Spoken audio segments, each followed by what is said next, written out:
There are names the Church refuses to remember, lives scrubbed from records with such precision that their existence becomes nothing more than a shadow, a whisper, a question that no one dares to ask aloud.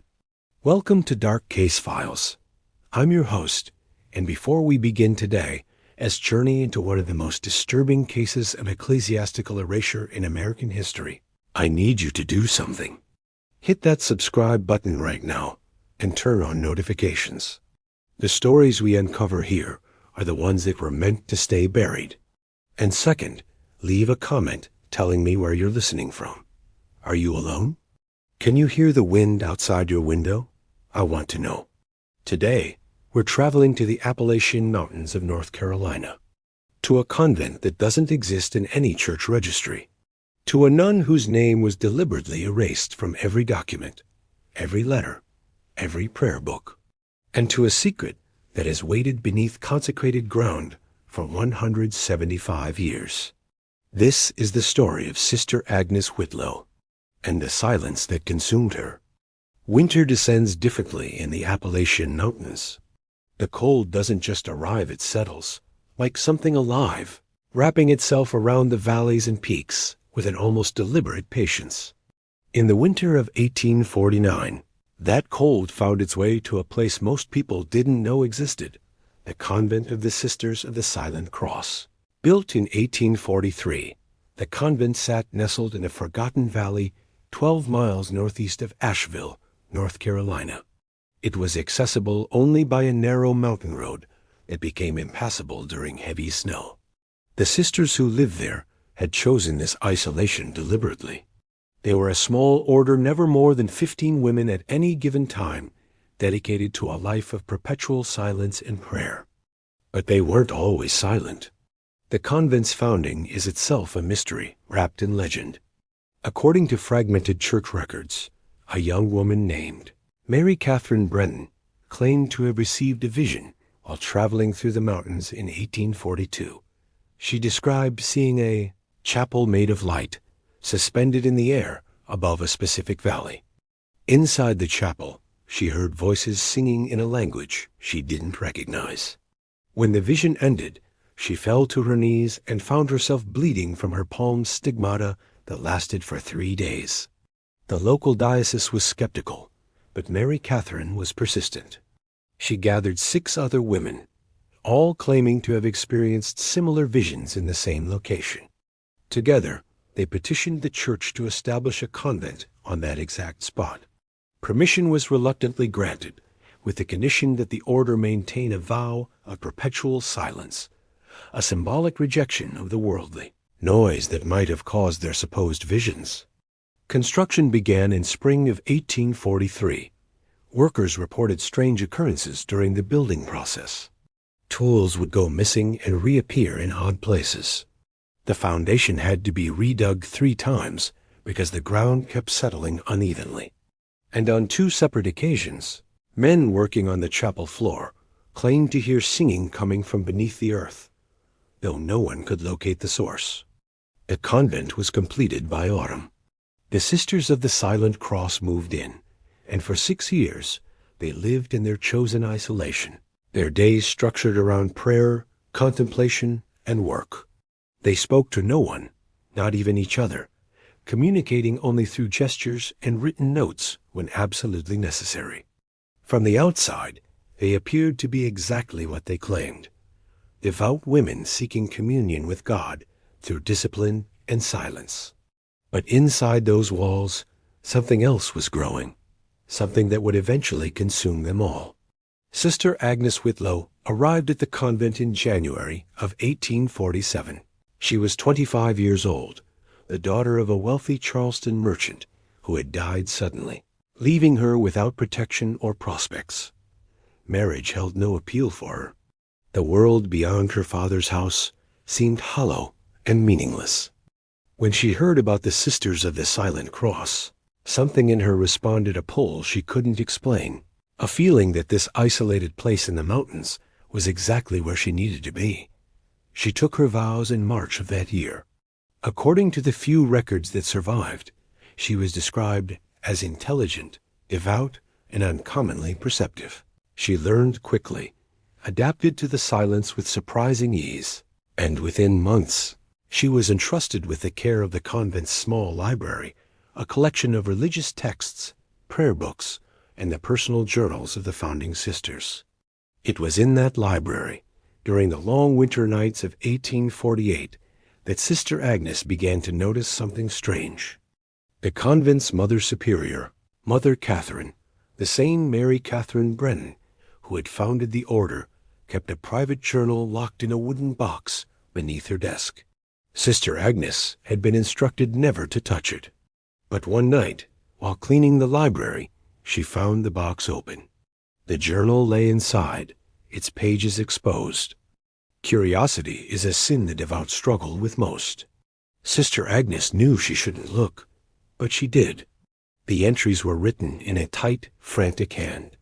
Most were standard reflections on faith and prayer, but scattered throughout were passages that made Sister Anne's blood run cold. Mother Catherine wrote about hearing voices beneath the chapel floor, voices that sang in Latin, but backward. She wrote about dreams of women in old-fashioned habits, walking the halls at night, their faces hidden in shadow. She wrote about the feeling that something was waiting beneath the convent, something that had been there long before they arrived. The final entry, dated December 1848, read simply, "God forgive me. I think we built this place on top of something we were never meant to disturb."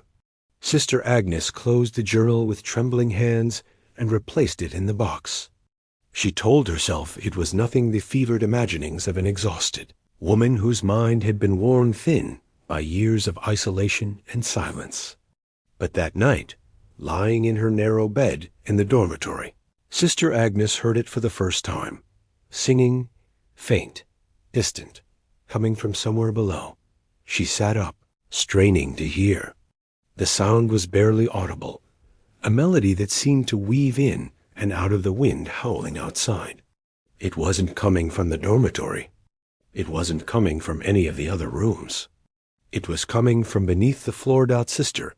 Agnes pressed her ear to the cold wooden planks. And there it was, clearer now. Voices, multiple voices, singing in unison. The melody was familiar a hymn, she thought, but something about it was wrong. The words were backwards. The harmony was inverted. It sounded like a prayer being undone. She wanted to wake the others, to ask if they heard it too. But the vow of silence held her tongue. So she lay back down, pulled her blanket over her head, and prayed until morning. The singing stopped just before dawn. Over the following weeks, Sister Agnes heard the singing again and again, always at night, always faint, always coming from below. She began to keep her own journal, documenting each occurrence. She noted the times, the duration, the nature of the melody. She tried to identify the hymn, but every time she thought she recognized it, the tune would shift, becoming something unfamiliar. She wasn't the only one who heard it in early February. One of the younger sisters, Sister Teresa, barely 19, fainted during evening prayers. When she was revived, she scribbled a note, her hands shaking. "I heard them singing under us." Mother Catherine dismissed it as exhaustion and fever. Sister Teresa was confined to bed rest. But 2 days later, another sister collapsed. Then another. Within a week, 5 of the 15 women in the convent were bedridden, all suffering from the same symptoms: chills, disorientation, and vivid nightmares of women in old habits standing at the foot of their beds. Singing. Mother Catherine insisted it was a test from God, a trial of faith. She ordered the healthy sisters to pray more fervently, to fast, to spend longer hours in the chapel. But the sickness continued to spread. Sister Agnes watched all of this with growing dread. She knew it wasn't sickness. She knew it was connected to the voices beneath the floor. And she knew she had to find out what was down there. The chapel of the Sisters of the Silent Cross was small but beautiful. Simple wooden pews, a modest altar, walls lined with candles that cast flickering shadows across the stone floor. That floor had always troubled Sister Agnes. It was older than the rest of the building, made of heavy gray stone that didn't match the wood and plaster used elsewhere. When she asked about it, she was told it had been part of an earlier structure, something that predated the convent. Though no one seemed to know what, one night, unable to sleep, Sister Agnes took a candle and went to the chapel alone. She knelt before the altar and prayed for guidance. And as she prayed, she heard it again. The singing, louder this time, so loud it seemed to vibrate through the stones beneath her knees. She stood, walked to the center of the chapel, and pressed her hands against the floor. The stone was cold, but beneath that cold, she could feel something else. A vibration, a hum, as if the earth itself were resonating with sound. She began to search, running her hands along the seams between stones, looking for anything unusual. And then she found a stone near the altar that was slightly raised, its edges worn smooth, as if it had been moved many times before. Sister Agnes wedged her fingers beneath the stone and pulled. It came loose with surprising ease, revealing a dark space beneath. And from that space, the singing poured out, clear and unmistakable now.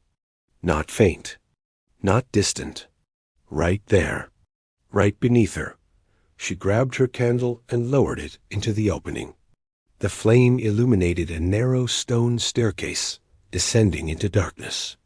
The singing grew louder, and then, abruptly, it stopped. Sister Agnes should have replaced the stone. She should have left.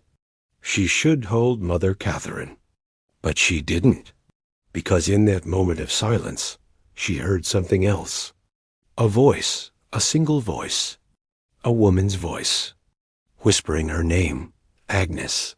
She descended the stairs. The staircase was steep and narrow, the stones slick with moisture. Sister Agnes held her candle high, her heart hammering in her chest. The air grew colder as she descended, and with it came a smell earth in decay and something else, something sweet and rotten. Like flowers left too long in a vase dot, the stairs ended in a small chamber carved directly into the rock. The ceiling was low, forcing Sister Agnes to hunch as she entered. Her candle illuminated the space in fragment stone walls, a dirt floor, and along the far wall, a row of alcoves cut into the rock dot. Inside each alcove was a body. Not skeletons, bodies, preserved somehow, mummified by the cold and the dry air. 6 of them, seated upright, dressed in habits far older than anything the Sisters of the Silent Cross wore. Their faces were shrunken, their skin like leather, their eyes sunken into hollow sockets. But their hands were clasped in prayer, rosaries woven through their fingers. Sister Agnes's breath came in short, panicked gasps. She wanted to run, but her legs wouldn't move. She could only stare at the bodies, at their silent prayer, at the wrongness of their presence beneath a consecrated chapel dot, and then she saw the 7th alcove.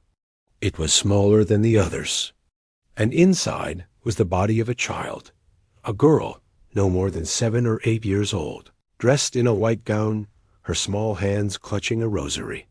Her face was peaceful, almost serene, but there was something wrong with the positioning of her body. She wasn't seated like the others. She was lying down, curled on her side, as if someone had placed her there to sleep. Sister Agnes knelt before the alcove, tears streaming down her face. Who were these women? Who was this child?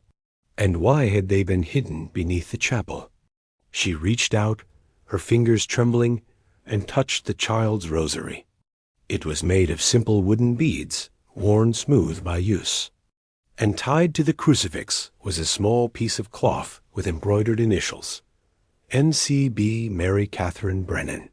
The founder of the convent. Sister Agnes's mind reeled. Had Mother Catherine known about this? Had she known they were praying over the dead? Had the entire founding of the convent been built on a lie? She stood, backing away from the alcoves, And that's when she heard it again. The singing, all around her now. Not coming from below, but from the walls themselves. From the bodies. A hymn sung in reverse, the Latin words twisted, inverted, wrong. Sister Agnes turned and ran. Up the stairs. Through the chapel. Out into the freezing night. She didn't stop until she reached the dormitory, where she collapsed, gasping, her candle extinguished, her faith shattered. She didn't sleep that night. She sat in the dark, writing everything she had seen in her journal. Every detail. Every horror. And when dawn came, she made a decision. She would tell Mother Catherine. She would demand answers. And if necessary, she would leave the convent and report what she had found to the diocese. But when Sister Agnes went to Mother Catherine's quarters that morning, she found the door locked. She knocked. No answer. She waited. Still nothing. Finally, another sister handed her a note dotted red. Mother Catherine has taken ill. She is not to be disturbed. Pray for her recovery. Sister Agnes returned to her duties, but something had changed. The other sisters avoided her. They wouldn't meet her eyes. And when she tried to write them notes, asking about Mother Catherine, her questions went unanswered. 3 days later, Mother Catherine died. The cause, according to the convent's physician, was pneumonia. But Sister Agnes knew better. She had seen the look in the other sisters' eyes. The fear, the guilt. They knew, they all knew, and they were going to bury the truth with her. Mother Catherine's funeral was held on a gray morning in late February. The sisters gathered in the chapel, standing in silent rows as the body was blessed and carried out for burial in the small cemetery behind the convent. Sister Agnes stood among them, her mind numb, her hands trembling. After the burial, a new Mother Superior was appointed, Sister Margaretta, an older woman who had been with the order since its founding. She was stern, cold, and efficient. Her first act was to seal Mother Catherine's quarters and declare all of her personal belongings off limits. Her second act was to call Sister Agnes into her office. The meeting was brief. Sister Margaretta sat behind Mother Catherine's old desk, her hands folded, her expression unreadable. She did not offer Sister Agnes a chair. "You have been troubled." Sister Margaretta wrote on a piece of paper and slid it across the desk. Sister Agnes nodded. "You have questions about things that do not concern you." Again. Sister Agnes nodded. Sister Margaretta wrote again, her pen scratching harsh and deliberate. "Faith requires obedience. Obedience requires silence. You will forget what you think you saw. You will return to your duties. And you will never speak of this again." Sister Agnes stared at the words. And then, for the first time since taking her vows, she broke the rule of silence. "There are bodies beneath the chapel," she said, her voice hoarse from disuse. "Women, a child. Who were they? Why are they there?" Sister Margaretta's face remained impassive. She wrote one final line and pushed the paper forward. "There is nothing beneath the chapel. You are ill. You need rest." Sister Agnes shook her head. "I saw them. I went down the stairs. I touched the child's rosary." Mother Catherine knew. Sister Margaretta stood abruptly, her chair scraping against the floor. She walked to the door, opened it, and gestured for Sister Agnes to leave. But Sister Agnes didn't move. "If you won't tell me the truth, I'll go to the diocese. I'll tell them everything." Sister Margaretta turned slowly, her eyes cold and hard. She picked up her pen and wrote one last message. "If you speak of this to anyone, you will be declared insane and removed from the order. Your family will be told you have lost your mind. No one will believe you, and the Church will erase every trace of your existence." Sister Agnes felt the floor tilt beneath her.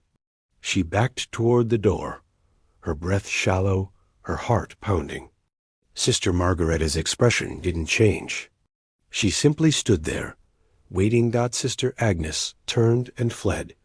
For the next 2 weeks, Sister Agnes lived in a state of constant fear. She was watched. Always, wherever she went, one of the other sisters was nearby, silent and observant. Her journal disappeared from her room. Her few personal belongings were searched. She was isolated, shunned, treated as if she were already gone.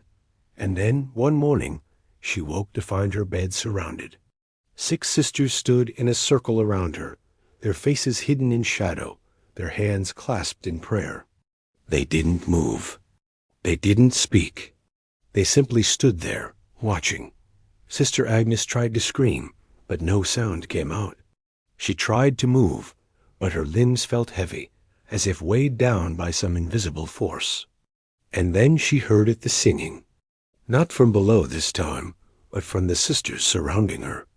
They were singing the same hymn, the same backward melody she had heard in the chamber beneath the chapel. When she woke again, it was afternoon. She was alone, and pinned to her pillow was a note. "You are no longer welcome here. Leave tonight, or you will be removed." Sister Agnes packed her few belongings in silence. As the sun set, she walked out of the convent of the Sisters of the Silent Cross and began the long journey down the mountain road. She never looked back, but the story didn't end there. Sister Agnes Whitlow disappeared from all official church records within a month. Her name was removed from the convent's registry. Her letters were destroyed. Even her family's inquiries about her whereabouts were met with silence. According to the church, she had never existed. The convent of the Sisters of the Silent Cross remained operational for another 6 months. Then, in August of 1849, it was quietly abandoned. No explanation was given. The sisters were dispersed to other convents throughout the region, and the building was left to decay. Over the years, locals began to avoid the area. Hikers reported hearing singing echoing through the valley. Hunters claimed to see figures in white habits moving between the trees. And on certain winter nights, when the wind howled through the mountains, people swore they could hear the sound of church bells ringing. Though the convent had never had bells. By the turn of the century, the convent was nothing more than a ruin.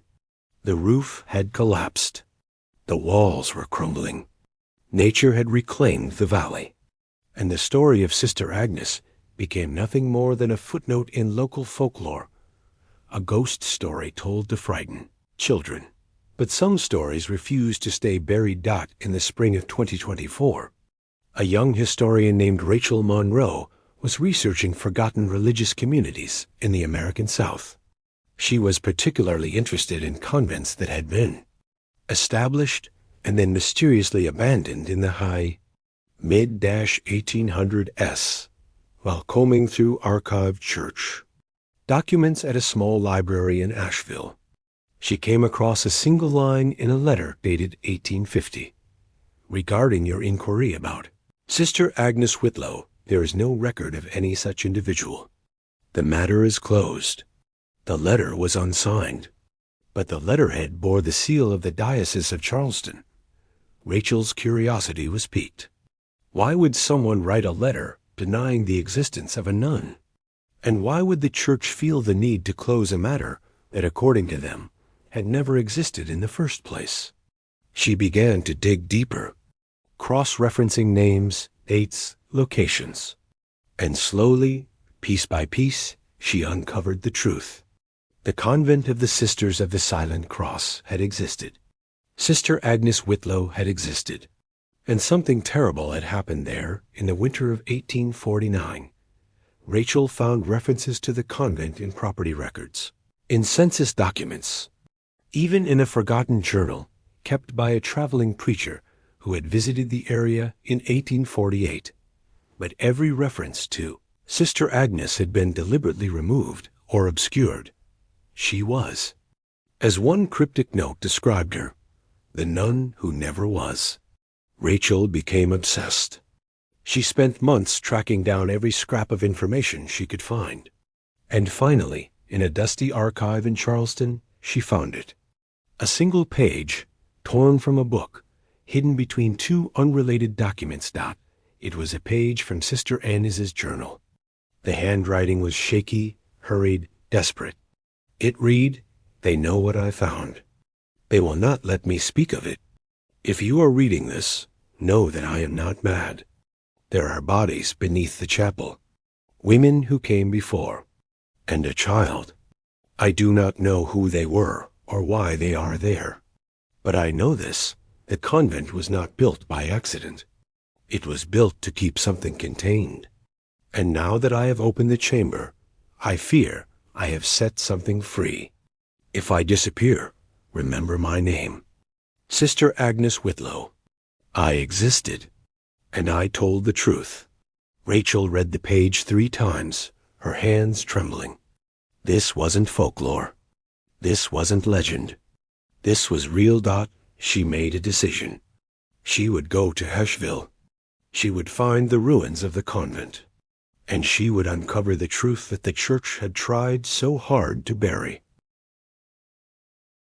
Rachel arrived in Asheville in late October 2024. The autumn air was crisp, the mountains ablaze with color. She rented a small cabin on the outskirts of town and spent the first week talking to locals, gathering information about the old convent. Most people had never heard of it, but a few of the older residents remembered stories their grandparents had told them. Stories about a place in the mountains where nuns had once lived. A place where strange things happened. A place no one went anymore. One elderly woman, sitting on her porch with a blanket draped over her knees, told Rachel something that made her blood run cold. "My grandmother used to say that on winter nights you could hear them singing up there. The dead nuns, singing prayers backward. She said if you heard it, you weren't supposed to listen, because if you listened too long, they'd know you were there, and they'd come looking for you." Rachel thanked the woman and left. She didn't tell her that she planned to do exactly that. Listen. It took Rachel another week to locate the ruins. The valley was remote, accessible only by a narrow, overgrown trail that hadn't been maintained in decades. She hiked in alone, carrying a backpack filled with recording equipment, cameras, and supplies. The ruins appeared suddenly, emerging from the trees like the skeleton of some long-dead creature. The walls were crumbling, covered in vines and moss. The roof was gone. The windows were empty sockets staring out at nothing, but the chapel was still standing. Rachel approached slowly, her heart pounding. The stone floor was intact, partially covered by fallen leaves and debris. She cleared a space and set up her equipment. She wasn't sure what she expected to find, but she knew she had to document everything as the sun began to set. Rachel turned on her audio recorder and sat in the ruins, waiting. At first, there was nothing, just the sound of wind and distant birds. But as darkness fell and the temperature dropped, something changed. The wind stopped. The forest went silent. And then, faintly, she heard it singing. Rachel's breath caught in her throat. She checked her recorder. It was picking up the sound. This was real. His singing grew louder, clearer. Multiple voices, harmonizing perfectly. But the melody was wrong. Inverted. The words were Latin, but reversed. As if the prayer were being undone. Rachel stood, her legs shaking. She wanted to run, but she forced herself to stay. She had come here for this, for the truth. She walked to the center of the chapel, to the spot where the altar would have been. And there, just as Sister Agnes had described, she found a raised stone. She knelt, wedged her fingers beneath it, and pulled. The stone came loose. And beneath it, she saw the stairs. The singing stopped. Rachel stared into the darkness below, her recorder still running. She should leave. She should call someone. She should. A voice whispered from the darkness. A woman's voice, soft, clear, speaking her name, Rachel. She froze. The voice spoke again. "Come down. We've been waiting for you." Rachel's hands trembled. She picked up her flashlight, turned it on, and aimed it down the stairs.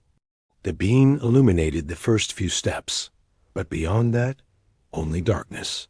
And then she saw it. At the bottom of the stairs, a figure in a white habit, standing in the shadows, watching her. Rachel gasped and stumbled backward. The stone fell back into place with a heavy thud. She grabbed her equipment and ran. Rachel didn't stop running until she reached her car, parked miles away on the main road. Her hands shook so badly she could barely get the key in the ignition. But once she did, she drove straight back to her cabin, locked the doors, and didn't come out until morning dark, when she finally calmed down enough to think clearly. She reviewed the audio from her recorder. She expected to hear the singing, the voice calling her name, proof of what she had experienced. But what she heard was far worse. The singing was there, clear as day, multiple voices harmonizing in that reversed Latin melody. But beneath the singing, there was something else. Whispering. Dozens of voices, all whispering at once, layered on top of each other. Rachel isolated the whispers and slowed them down. And that's when she realized what they were saying. They were reciting the rosary, but backward. Every prayer, every verse inverted and twisted. And at the very end of the recording, after the singing stopped and Rachel had pulled up the stone, there was a single voice, clear and distinct. A woman's voice, speaking in perfect, unaccented English. "Thank you for opening the door." Rachel listened to that line over and over. It wasn't directed at Sister Agnes. It was directed at her. At Rachel? As if the voice had been waiting 175 years for someone to lift that stone. Again, that she should have destroyed the recording. She should have left Asheville and never looked back. But she didn't, because she needed answers. She needed to know who those women were, who that child was, and what had been sealed beneath the chapel. Rachel spent the next 3 days researching. She found references to earlier settlements in the area, predating the convent by decades. She found records of a small Catholic mission that had been established in the 1790s by French missionaries. And she found one document, a single, faded letter that changed everything. The letter was written in 1798 by a missionary named Father Antoine Rousseau. In it, he described his work with a group of indigenous converts and a small community of French settlers. But toward the end of the letter, his tone shifted. He wrote about a sickness that had swept through the community, a sickness that caused visions, madness, and death. He wrote about how the survivors, desperate and terrified, had turned to older practices, rituals that predated Christianity, blending indigenous beliefs with Catholic rites. He wrote about how they had tried to contain the sickness by sealing the dead beneath a stone chapel, believing that prayer would keep whatever darkness had taken them from spreading. And then he wrote this: "God forgive us. We did not cure the sickness. We trapped it, and now it waits beneath the stones, singing its inverted hymns. I fear we have not saved these people. We have only delayed their damnation." Father Rousseau died 3 months after writing that letter. The mission was abandoned, and the location was lost to time until Mary Catherine Brennan had her vision in 1842 and built the convent of the Sisters of the Silent. Crossed directly on top of it, Rachel finally understood. The bodies beneath the chapel weren't nuns. They were the original settlers. The women and child who had died in that sickness, sealed away by desperate survivors who believed prayer could contain the corruption. But Sister Agnes had broken the seal. And now Rachel had opened it again.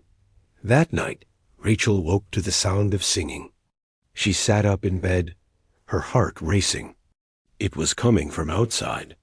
She went to the window and looked out into the darkness. Standing at the edge of the trees, illuminated by moonlight, were three figures in white habits. They stood perfectly still, their faces hidden in shadow, their hands clasped in prayer, and they were singing. Rachel backed away from the window, her breath coming in short gasps. She grabbed her phone to call for help, but there was no signal. She tried the door, locked. She tried the windows. They wouldn't open. The singing grew louder, closer. And then from somewhere behind her, she heard a voice. A woman's voice, calm, gentle, speaking her name. Rachel, it's time to come home. She turned slowly, and there, standing in the corner of the room, was a figure in a white habit. The face was pale, sunken, the eyes dark and hollow. But the smile was almost kind. "We've been waiting so long," the figure whispered. "And now you've opened the door. Now you've set us free." Rachel tried to scream, but no sound came out. The figure moved closer, gliding across the floor without walking, its hands reaching out. "You wanted the truth," it whispered. "Now you'll carry it with us, forever." The last thing Rachel remembered was the singing. All around her, inside her, a prayer reversed, a hymn undone, a faith twisted into something unrecognizable. Rachel Monroe was reported missing on November 3, 2024. Her rental car was found parked outside her cabin, the door unlocked, her belongings still inside. There were no signs of struggle, no footprints leading away, no indication of where she might have gone. Local authorities conducted a search of the area, but found nothing. Her family hired a private investigator, who also came up empty. Rachel had simply vanished, but there was one piece of evidence that troubled everyone involved. Her laptop, left open on the kitchen table, displayed a document she had been working on. It was a research file about the convent of the Sisters of the Silent, Cross and Sister Agnes Whitlow. At the bottom of the document, added just hours before her disappearance, was a single line she had not written. "She heard us. She came. She is one of us now." The investigator tried to trace the addition, but the metadata had been corrupted. There was no way to determine when or how the text had been added. It was as if it had always been there. Rachel's audio recordings were found on her laptop as well. The investigator listened to them, heard the singing, heard the voice calling Rachel's name. He submitted them for analysis, but the experts couldn't explain what they were hearing. The reversed Latin prayers, the layered whispers, the voice thanking Rachel for opening the door. One audio forensic specialist, after spending days analyzing the files, refused to work on them anymore. She told the investigator that every time she listened to the recordings, she had the same nightmare. 3 women in white habits, standing at the foot of her bed, singing. She quit her job the following week and moved across the country. The case remains open, but no one is actively investigating it anymore. Rachel's family has accepted that she's gone. The church has refused to comment, and the ruins of the convent of the Sisters of the Silent Cross have been quietly purchased by a private entity and sealed off from public access. But the story didn't end with Rachel. In the months following her disappearance, 3 other people have gone missing in the same area. All of them were researchers or paranormal investigators who had heard about Rachel's case and decided to investigate on their own. All of them vanished without a trace, and all of them left behind the same evidence audio recordings, filled with reversed prayers and a voice thanking them for opening the door. The local authorities have stopped searching. They've stopped investigating, because they know the truth, even if they won't admit it publicly. Something is in those mountains, something that was sealed away nearly 200 years ago. And every time someone opens that door, it grows stronger. I need to tell you something I haven't mentioned until now. I've been to the ruins. I went there 3 weeks ago, following Rachel's research, trying to understand what happened to her. I told myself I was being careful. I told myself I wouldn't make the same mistakes she did, but I heard it. The singing. And I saw them. 3 figures in white habits, standing at the edge of the trees, watching me. I didn't open the stone. I didn't go down the stairs. I ran. I got in my car and drove away as fast as I could. But it didn't matter, because now they know I was there. And they're following me. Every night I hear the singing. Faint, distant, but getting closer. And last night I woke to find my bedroom door open. I know I locked it. I always lock it. But it was open. And standing in the hallway, just outside my room, was a figure in a white habit. I couldn't see its face, but I heard it whisper my name. I'm telling you this because I need you to understand. This isn't a story. This isn't legend. This is real. And it's spreading. If you've listened to this entire episode, if you've heard the descriptions of the singing, of the reversed prayers, of the voices beneath the chapel, if you've felt even a moment of curiosity about finding that place yourself, stop. Please, because they're listening. Right now. They hear every word spoken about them, every thought directed toward them. And every time someone acknowledges their existence, they grow stronger. Rachel opened the door. And now it won't close. I don't know how much time I have left. I don't know if I'll be able to finish this series. But I needed to warn you. I needed you to know.